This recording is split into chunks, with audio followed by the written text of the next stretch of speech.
Where is the weirdest place you've ever fallen asleep? On someone else's wife's shoulder. I feel like there's a story there. I was 19, going somewhere in a bus. This woman in her late 20s sat beside me. I didn't know when I had started sleeping on her shoulders, woke up to her giggles, kind of her, to become my pillow.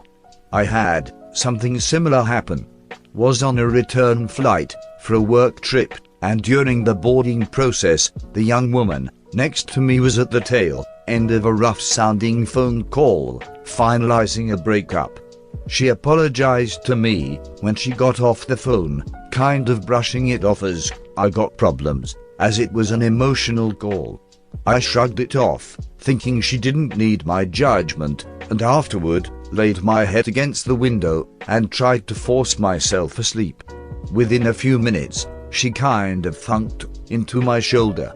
I thought about it for a sec, figured maybe that's what this person needed in this exact moment, and rolled with it. She woke up at the destination, apologized and thanked me for not being awkward about it. On a tractor while plowing a field. I was doing night shifts during the summer and decided to get some extra hours in during the day, so I was tired when doing my actual shift.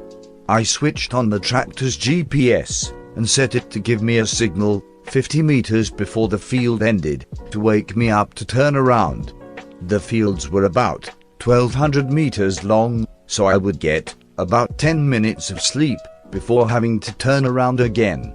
I used to do this, but no GPS, just pray the wheel followed the furrow.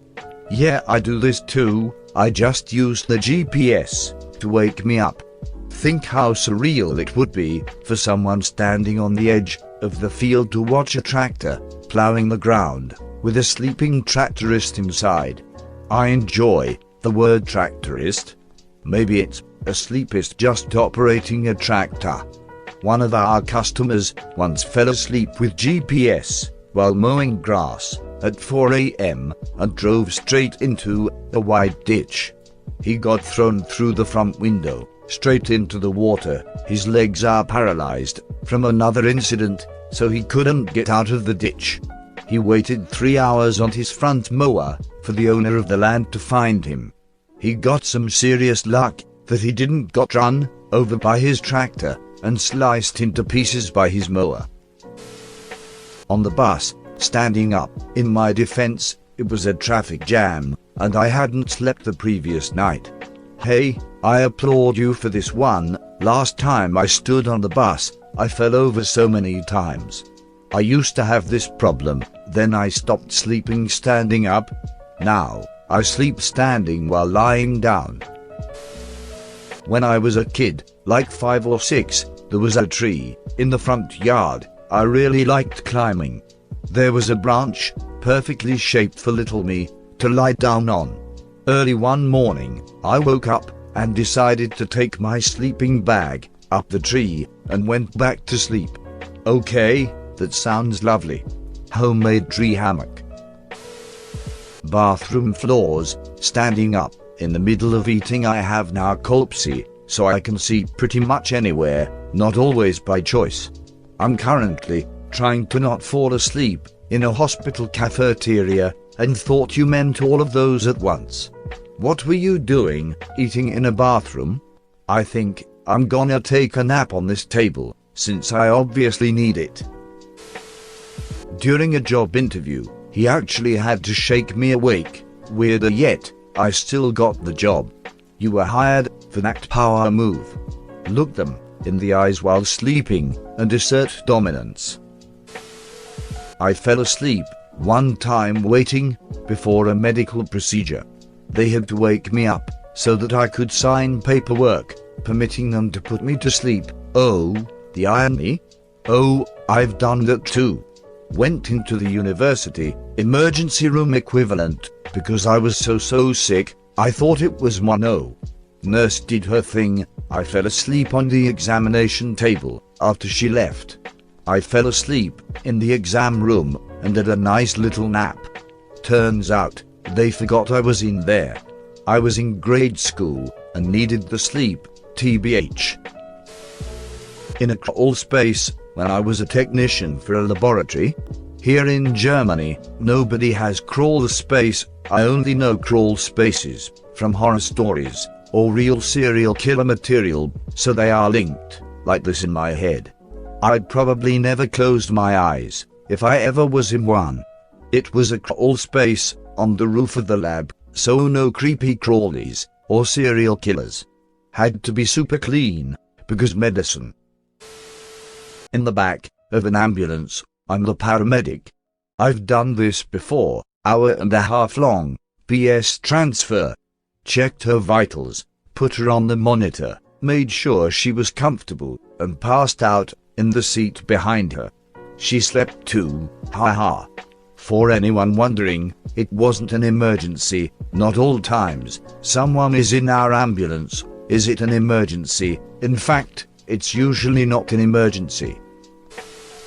On a hedge at the end of my road, Dad wasn't too pleased at driving past his pissed up son sleeping in a hedge on his way to work. On a hedge or in a hedge? Quite a difference. One is much funnier. In college, I took a cognitive neuroscience course that involved designed experiments to be carried out in an MRI and how to analyze the brain images afterwards. As part of the course, we all carried out our studies, and I volunteered to be a participant for a few. When I went to get in the MRI, the tech said I couldn't wear my sweatshirt in due to the metal near the eglets, so she got me a blanket to keep warm. And to keep my head propped at the right angle, they gave me a stack of pillows. I definitely unintentionally fucked with someone's data by falling asleep mid-study. Yay, live with a cognitive neuroscientist drives them crazy when this happens. Have to throw out the whole trial, and time in an MRI is expensive. Edit, love to live, but technically do the two. Tell them to think less like a scientist and more like an office worker. If you want people to stay awake for your meeting, you load them up with free coffee and vigils. Or pretzels if you're in a pretzel city like Philly, but free coffee is key.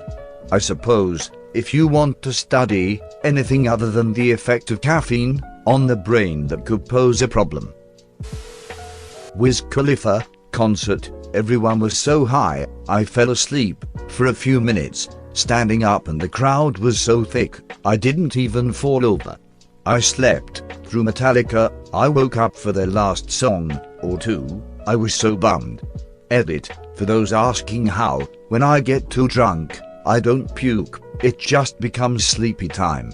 Not sure if I should be mad at you for wasting a Metallica ticket, or sympathetic to you because you missed a Metallica concert. I'm impressed they slept through Metallica. One night, for no particular reason, I was feeling extremely anxious. My mother-in-law offered me a Xanax. It was about 7 p.m. and a few days before Christmas, we were at her house, doing the family thing. I took the Xanax, and after about 15 minutes, started feeling relatively calm. Not really thinking about it, I grabbed a beer from my father-in-law, who didn't know I'd taken the Xanax. Finished it, decided to have one more. I went outside to smoke, and was lying across the hood of my car. In retrospect, I was already pretty out of it. I don't normally lay on cars. Anyway, I finished smoking, and turned on my iPad, and just started doodling while lying back, kinda propped up by the windshield. That's all I remember. The next thing I knew, it was after midnight. My iPad was lying in the driveway, shattered, and my mother-in-law and wife were shaking me awake in a total panic. Apparently, I straight passed out mid-sketch and dropped my iPad, and just sat there in their front yard, fully unconscious, laying across my car. Don't drink if you take Xanax, kids. Was across town on a job with a few other guys. After we had finished, they had a couple beers. I was underage, still, so passed. One gives the guy I rode with a couple Xanax and called him a pussy for only taking one. So the asshole took both right before we left. Stubborn ass would not hand over keys since he only had one beer. Scariest ride ever, he wouldn't fucking stop, but couldn't stay awake. Screamed at him for the 10 mean, he drove almost hitting rails and other cars. Finally got him to stop by offering to buy Jack in the Box. Fucker missed entrance and drove over the curve and through their rocks and bushes. In the drive-through line at a stop I put truck in park and took the keys. Kicked his ass out the truck. Somehow he got to passenger side and got in. I got us some big cheeseburgers and headed back to the shop. Couple minutes into the drive, I look over and the cheeseburger is in his lap, missing one giant bite, and his face is covered with ketchup and mustard while he snores. Had to drop him off at his house and lock his truck up at a vacant building near our shop we took care of. TL. Drive worked with assholes, life saved by cheeseburger. Thanks for watching, please subscribe for more upcoming videos, and have amazing day.